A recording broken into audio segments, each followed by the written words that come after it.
അറിയത്. ജീവിതത്തിൻ്റെ വിവിധ ദുരന്ത മുഖങ്ങളിലായിരുന്നു കൊണ്ടാണ് നമ്മളും പരിശുദ്ധ അമ്മ ജീവനോടെ പ്രത്യക്ഷപ്പെട്ട ഈ ആലയത്തിൽ വന്ന് മരിയൻ ഉടമ്പടിയെടുത്ത് പ്രാർത്ഥിച്ചുകൊണ്ട് ദുരന്ത മുഖങ്ങളെ അതിജീവിക്കുവാൻ, ദൈവകരുണ നമ്മുടെ ജീവിതത്തിൽ സ്വന്തമാക്കുവാൻ ആഗ്രഹത്തോടെ പ്രാർത്ഥിച്ച് ഉടമ്പടി നിബന്ധനകൾ പാലിച്ച് മുന്നേറുന്നത്. ഈ ധ്യാനം നയിക്കുവാൻ പോകുന്ന കൃപാസനത്തിൻ്റെ സ്ഥാപക ഡയറക്ടറായ ബഹുമാനപ്പെട്ട വി പി ജോസഫ് അച്ഛനെ ദൈവപിതാവിൻ്റെ കരങ്ങളിൽ സമർപ്പിച്ച് നമുക്കൊരു നിമിഷം മൗനമായിട്ട് പ്രാർത്ഥിക്കാം. അച്ഛൻ്റെ ആരോഗ്യത്തെ പ്രത്യേകമായിട്ട് സമർപ്പിച്ച് പ്രാർത്ഥിക്കാം. ഏറ്റെടുത്തിരിക്കുന്ന എല്ലാ ശുശ്രൂഷ മേഖലകളെയും പ്രത്യേകമായിട്ട് അൾത്താരയിൽ സമർപ്പിച്ച് പ്രാർത്ഥിക്കാം. ഈശോയെ വരാൻ പോകുന്ന ആരാധന മണിക്കൂറിനെ പ്രത്യേകമായിട്ട് സമർപ്പിച്ച് പ്രാർത്ഥിക്കുന്നു. ഈശോയെ ആരാധനയിലൂടെ നീളം അച്ഛനിലൂടെ നീ തന്നെ ഞങ്ങളോട് സംസാരിക്കണമേ എന്ന് പ്രാർത്ഥിക്കുന്നു. വചനം നൽകണമേ എന്ന് പ്രാർത്ഥിക്കുന്നു. കൃപാസനത്തിൻ്റെ എല്ലാ ശുശ്രൂഷ മേഖലകളെയും നിർമ്മാണ പ്രവർത്തനങ്ങളെയും ഞങ്ങൾ ഒരു നിമിഷം സമർപ്പിച്ച് പ്രാർത്ഥിക്കുന്നു. ഈശോയെ എല്ലാവരിലേക്കും ദൈവിക കൃപ സമൃദ്ധമായി വർഷിക്കുവാൻ ഈ ആരാധനയിലൂടെ കരുണയാകണമേ എന്ന് പ്രാർത്ഥിച്ചുകൊണ്ട് ദിവ്യകാരുണ്യനാഥനെ വരവേറ്റുകൊണ്ട് നമുക്ക് ഇരുകരങ്ങളും ഉയർത്തി ശക്തമായി സ്തുതിക്കാം. ഹല്ലേലൂയ, ഹല്ലേലൂയ, ഹല്ലേലൂയ, ഹല്ലേലൂയ. മഹത്വം, മഹത്വം, ആരാധന, ആരാധന. ദൈവപിതാവേ നന്ദി, ദൈവപിതാവേ മഹത്വം, ദൈവപിതാവേ ആരാധന. ഈശോയെ നിന്റെ ശക്തി ഈ സമയം ഈ ആലയത്തിൽ പ്രകടമാക്കണമേ എന്ന് പ്രാർത്ഥിക്കുന്നു. പരിശുദ്ധ അമ്മയോടൊപ്പം പ്രാർത്ഥിച്ച അപ്പോസ്തല സമൂഹത്തിലേക്ക് ആത്മാവിന്റെ അഗ്നി അഴിച്ചതുപോലെ ഞങ്ങളുടെ ഈ സമൂഹത്തിലേക്കും ആത്മാവിന്റെ വലിയ തീയിടണമേ എന്ന് പ്രാർത്ഥിക്കുന്നു. ഞങ്ങൾക്കും പുത്തൻ പന്തക്കുസ്ത അനുഭവം നൽകണമേ എന്ന് പ്രാർത്ഥിക്കുന്നു. ഞങ്ങളെ സാക്ഷികളാക്കി ഉയർത്തണമേ എന്ന് പ്രാർത്ഥിക്കുന്നു. വലിയ വലിയ ദൈവ അനുഭവങ്ങൾ നൽകണമേ എന്ന് പ്രാർത്ഥിക്കുന്നു. ഹല്ലേലൂയ, ഹല്ലേലൂയ, ഹല്ലേലൂയ. മഹത്വം, മഹത്വം, ആരാധന, ആരാധന. ഹല്ലേലൂയ. നമുക്കെല്ലാവർക്കും മുട്ടുമേലായിരിക്കാം.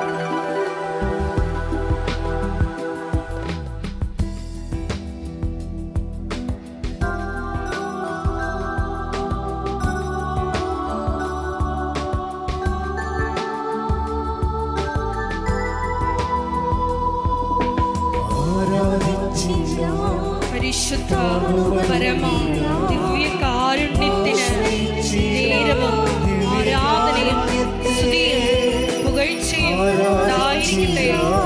പരിശുദ്ധ പരമ ദിവ്യകാരുണ്യത്തിന് നേരവും ആരാധനയും സ്തുതിയും പുകഴ്ചയും ഉണ്ടായിരിക്കട്ടെ. പരിശുദ്ധ പരമ ദിവ്യകാരുണ്യത്തിന് നേരവും ആരാധനയും സ്തുതിയും പുകഴ്ചയും ഉണ്ടായിരിക്കട്ടെ.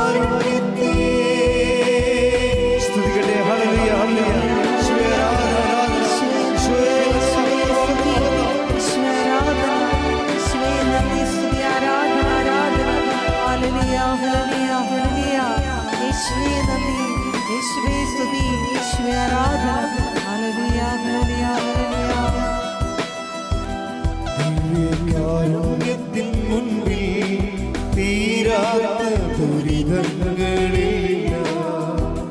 ദിവ്യകാരുണ്യത്തിൻ മുൻപിൽ ഉണങ്ങാത്ത മുറിവുകളില്ല. ദിവ്യകാരുണ്യത്തിൻ മുൻപിൽ തോരാത്ത കണ്ണുനീരില്ല. ആരാധിച്ചിടാം,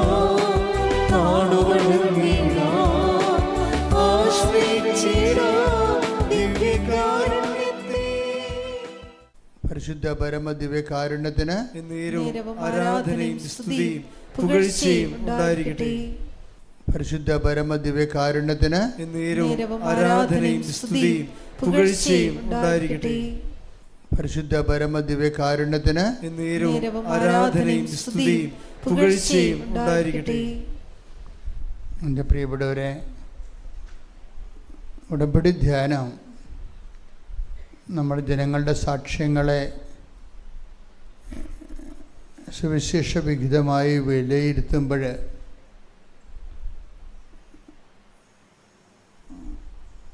നമ്മൾക്ക് മനസ്സിലാകുന്ന ഒരു യുക്തിസഹമായിട്ടുള്ള ഒരു നിഗമനമുണ്ട്. ഏറ്റവും പ്രധാനം എന്ന് പറയുന്നത്, ഉടമ്പടിയിൽ നമ്മൾക്ക് കുറേ അധികം മൻഡേറ്ററി ആയിട്ടുള്ള കുറേ നിർബന്ധിതമായിട്ടുള്ള കുറേ സുവിശേഷ വേലകളുണ്ട്. ഇത് നിങ്ങൾ എന്ത് ക്വാണ്ടിറ്റിയിൽ ചെയ്യുന്നു, എന്തുമാത്രം അളവിൽ ചെയ്യുന്നു എന്നതിനേക്കാളുപരി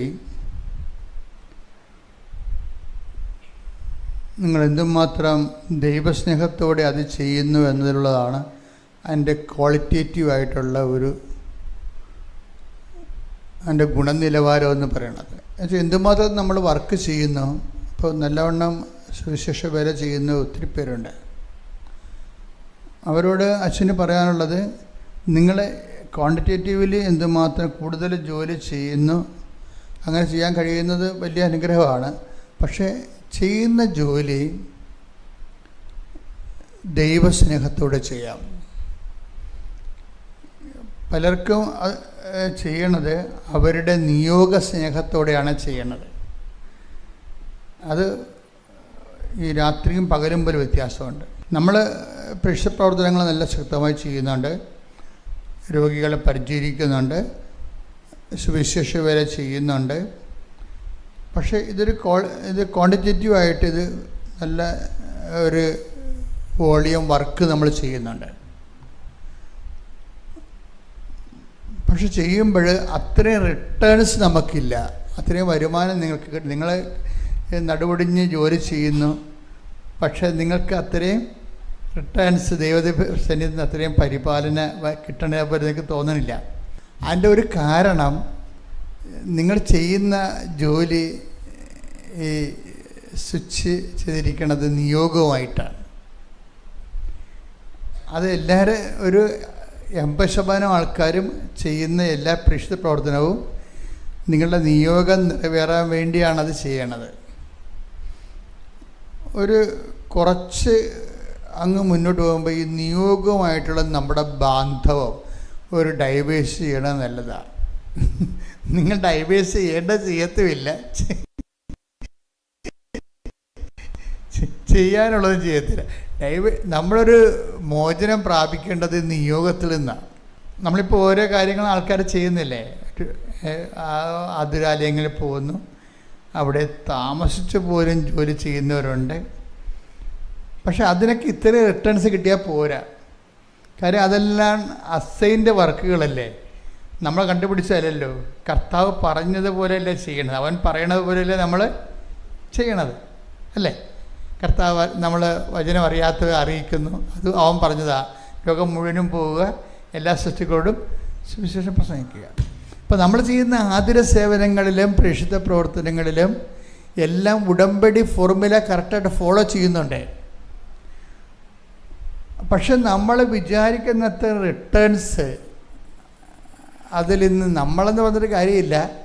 ചിലർ ഭയങ്കരമായി രീതിയിൽ അവർക്ക് റിട്ടേൺസ് വരുന്നുണ്ട്. അത്രയും കോമൺ ഫ്ലോക്കിന് അത്രയും വരുന്നില്ല. 60% പേർക്ക് അത് വരുന്നില്ല.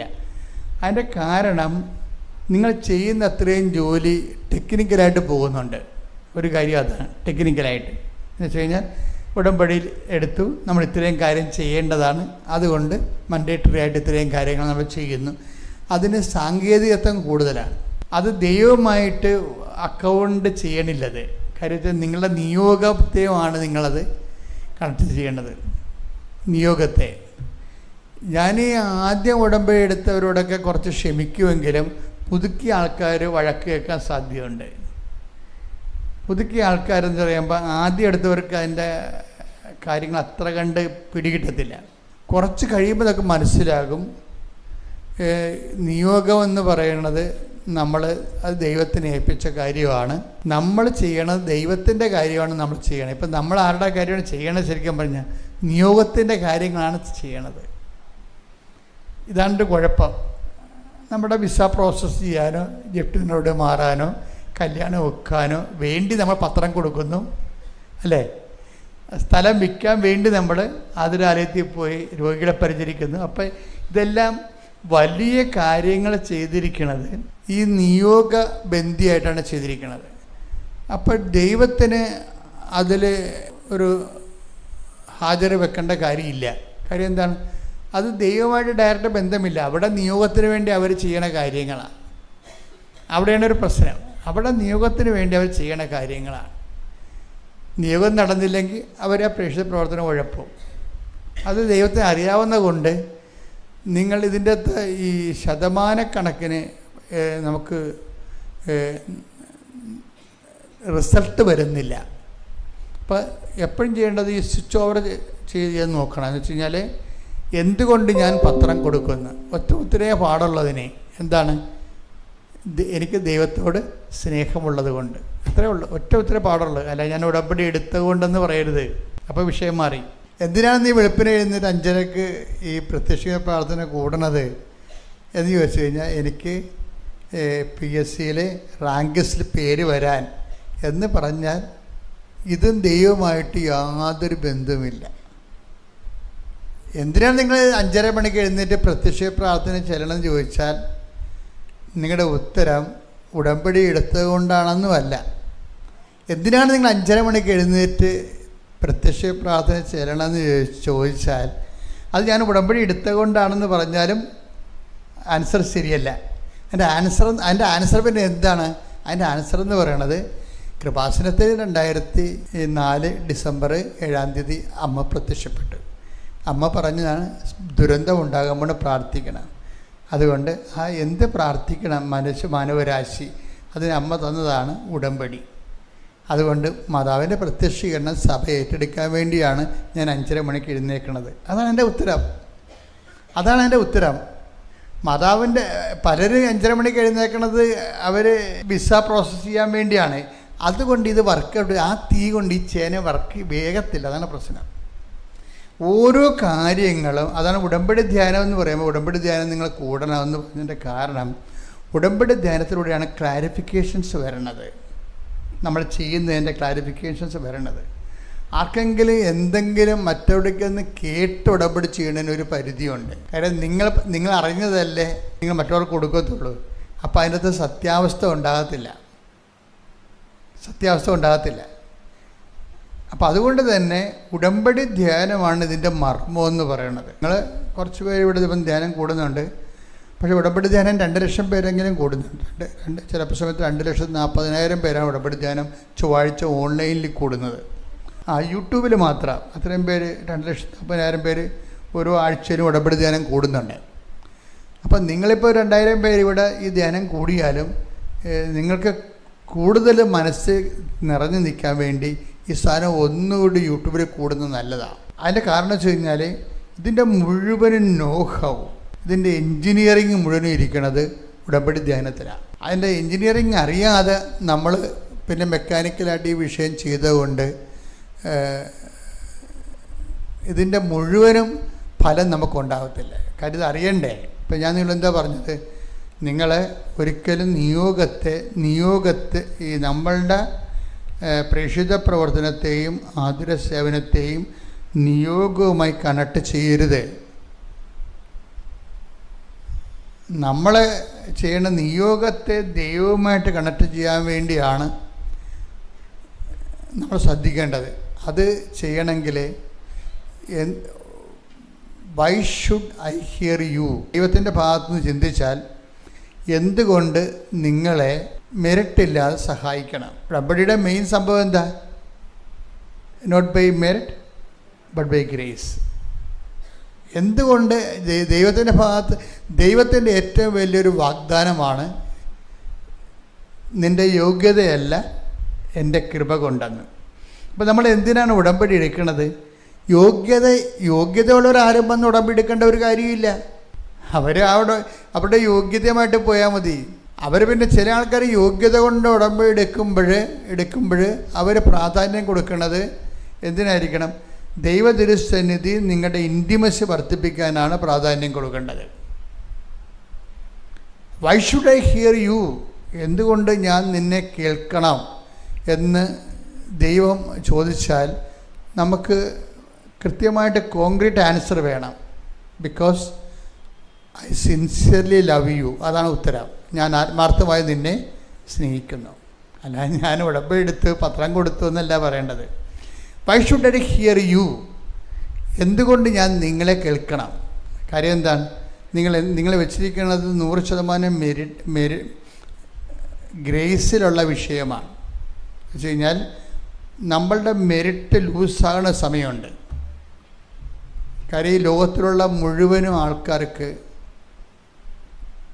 ഇപ്പം കഴിഞ്ഞ ദിവസം ഒരു പൈലറ്റ് സാക്ഷ്യം പറഞ്ഞു. പൈലറ്റ് വിമാനം ഓടിക്കുന്ന കക്ഷി, ആ കക്ഷിയുടെ ബാച്ചിൽ പലരും ആ ഇൻ്റർവ്യൂവിന് വരണത് 2400 പൈലറ്റുമാരാണ്. 4 പൈലറ്റുമാരെ കമ്പനിക്ക് ആവശ്യമുള്ളൂ. അവിടെ വിഷയം ഒരു വിമാനം ഓടിക്കാനുള്ള കമ്പനിയിൽ ഇൻ്റർവ്യൂവിന് വരണത് 2400 പൈലറ്റുമാർ വരികയാണ്. കമ്പനിക്ക് ആവശ്യം വെറും 4 പേരേ ഉള്ളൂ. അവിടെയാണ് ദൈവം നിങ്ങളോട് ചോദിക്കുന്നത്, why should I hear you? Why should I select you? നിന്നെ എന്തുകൊണ്ട് ഞാൻ ഈ 2400 പേരിൽ നിന്നെ എന്തുകൊണ്ട് സെലക്ട് ചെയ്യണം? അത് ഉത്തരവെന്ന് വെച്ച് കഴിഞ്ഞാൽ ദൈവം എപ്പോഴും പറയും, നീ എനിക്ക് പ്രിയപ്പെട്ടവനും ബഹുമാന്യനുമാണ്. Take the word of God. സ്തുതിക്കട്ടെ. ഹല്ലേലൂയ, ഹല്ലേലൂയ, ഹല്ലേലൂയ, ഹല്ലേലൂയ. യേശുവേ നന്ദി. ഹല്ലേലൂയ, ഹല്ലേലൂയ, ഹല്ലേലൂയ, ഹല്ലേലൂയ, ഹല്ലേലൂയ, ഹല്ലേലൂയ. യേശുവേ സ്തുതി, യേശുവേ ആരാധന, ആരാധന. യെശയ്യാ 43:4. യെശയ്യാ 43:4. നീ എനിക്ക് വിലപ്പെട്ടവനും പറഞ്ഞേ. നീ എനിക്ക് വിലപ്പെട്ടവനും ബഹുമാന്യനും പ്രിയങ്കരനും ആയതുകൊണ്ട് നിനക്ക് പകരമായി മനുഷ്യരെയും നിന്റെ ജീവന് പകരമായി ജനതകളെയും ഞാൻ നൽകുന്നു. ഭയപ്പെടേണ്ട, ഞാൻ നിന്നോട് കൂടെയുണ്ട്. ഈ റാങ്കിലേക്ക് എങ്ങനെ വരാൻ പറ്റുമെന്ന് നോക്കണം. ഇത് റാങ്കിങ് ആണ്, ദൈവം കൊടുക്കുന്ന ഒരു റാങ്കിങ് ആണ്. എന്താണ്? 3 റാങ്ക് ഉണ്ട് അതിൻ്റെ അകത്ത്. ഒന്ന്, നീ എനിക്ക് വിലപ്പെട്ടവൻ. പിന്നെന്താണ്? ബഹുമാന്യതൻ. പിന്നെന്താണ്? പ്രിയങ്കരൻ. Why should I hear you? Why should I select you? ഞാൻ എന്തുകൊണ്ട് നിന്നെ സെലക്ട് ചെയ്യണം? അതിന് ഈ 3 ഉത്തരമേ പറ്റത്തുള്ളൂ. എന്തുകൊണ്ടാണ്? നീ എനിക്ക് വിലപ്പെട്ടവനായതുകൊണ്ട്. ഒന്ന് പറഞ്ഞേ. നീ എനിക്ക് വിലപ്പെട്ടവനായതുകൊണ്ട്. രണ്ടാമത്തെ എന്താ? പ്രിയങ്കരനായതുകൊണ്ട്. നീ എനിക്ക് പ്രിയങ്കരി ആയതുകൊണ്ട്. അതെ. പിന്നെ മൂന്നാമത്തത് ബഹുമാന്യനായതുകൊണ്ട്. നീ എനിക്ക് ബഹുമാന്യനായതുകൊണ്ട്. ഈ 3 സെക്ഷനിലേക്ക് എങ്ങനെ കയറി പറ്റാമെന്ന് നോക്കണം. ഇതിനാണ് ഞങ്ങൾ നിങ്ങൾക്ക് ഒരു എക്സസൈസ് തരണത്, ഒരു ഹോംവർക്ക്. എന്താ ഹോംവർക്ക്? ഒന്ന്, കർത്താവിൻ്റെ ജോലി നമ്മൾ ഏറ്റെടുക്കും. അതെന്താണ്? കർത്താവിനെ അറിയാത്തവരെ നമ്മൾ അറിയിക്കും. കഴിഞ്ഞ ദിവസങ്ങളിൽ ജോൺസൺ ജോസഫ് എന്നും പറഞ്ഞ് ഒരു സഹോദരൻ്റെ സാക്ഷിയുണ്ട്. ജോൺസൺ ജോസഫിന് കുറേ ജോലികൾ കിട്ടിയെങ്കിലും ഇപ്പോഴത്തെ IT ഫീൽഡിലെ നല്ലവണ്ണം റെമ്യൂണറേഷനുള്ള ഒരു ജോലിയാണ് IT ഫീൽഡെങ്കിലും. പക്ഷെ നമുക്ക് 1 കൊല്ലം IT ഫീൽഡിൽ ജോലി നമുക്ക് കിട്ടണില്ല എന്നുണ്ടെങ്കിൽ നമ്മൾ ഔട്ട് ഓഫ് സിലബസ് ആയിപ്പോവും. അവിടെ നമ്മുടെ ജോലിയുടെ ലഭിക്കാനുള്ള മെറിറ്റിൽ നിന്ന് പുറത്താവും. കാര്യം IT ഫീൽഡ് എന്ന് പറയുന്നത് ഫാസ്റ്റ് ഗ്രോയിങ് ആണ്. ഇപ്പം ഞാൻ തന്നെ കഴിഞ്ഞ ദിവസങ്ങളിൽ ഒരു ലേഖനം എഴുതിക്കൊണ്ടിരിക്കുമ്പോൾ എനിക്ക് കിട്ടിയൊരു വാറ്റിക്കാൻ ഡോക്യുമെൻറ്റുകളെല്ലാം ഞാൻ കമ്പ്യൂട്ടർ സ്കാൻ ചെയ്ത് വാങ്ങിച്ചിട്ട് അത് ഫയലാക്കി ChatGPTക്ക് അതിൻ്റെ ബ്രെയിലിലേക്ക് കൊടുത്തിട്ട് ഞാൻ ഈ ഫയലിൻ്റെ 47 പേജുകളിൽ എൻ്റെ സബ്ജക്റ്റ് എനിക്ക് സെലക്ട് ചെയ്യാൻ പറയുമ്പോൾ പെട്ടെന്ന് സെലക്ട് ചെയ്ത് തരും. അല്ലെങ്കിൽ ഞാൻ ആ പുസ്തകം മൊത്തം ഇരുന്നുകൊണ്ട് 46 ദിവസം കൊണ്ട് വായിക്കാൻ പറ്റും. അപ്ഡേഷൻസ് എന്ന് പറയുന്നതും ഭയങ്കര അപ്ഡേഷൻസാണ്. അങ്ങനെ വരുമ്പോൾ ഉണ്ടാകുന്ന കുഴപ്പമെന്ന് പറയുന്നത് ജോലികൾ നഷ്ടപ്പെട്ടുകൊണ്ടേയിരിക്കും. അല്ലെങ്കിൽ പുതിയ അപ്ഡേഷൻസ് വരുമ്പോൾ പഴയ ആൾക്കാർ പുറത്താകും. ഇപ്പം വല്ലാത്ത മരണവേദനയാണ് ആൾക്കാർ IT ഫീൽഡിൽ അനുഭവിക്കുന്നത്. ഏത് സമയത്തും നമ്മൾ പുറത്താകുന്ന രീതിയിലാണ് ഇത് ഫാസ്റ്റായിട്ട് വരണത്. അപ്പോൾ ഇങ്ങനെ വന്നപ്പോൾ ഈ ജോസഫ് ജോൺ പുറത്തായി കഴിഞ്ഞിട്ട് ഒരു കൊല്ലം പുറത്തായി. ഒരു കൊല്ലം പുറത്തായി കഴിയുമ്പോൾ സ്വാഭാവികമായിട്ടും പിന്നെ ഒരു 10,000 പേരാണ് പുതിയ അപ്ഡേഷനുമായിട്ട് കമ്പനിയിൽ ഇടിക്കണത്.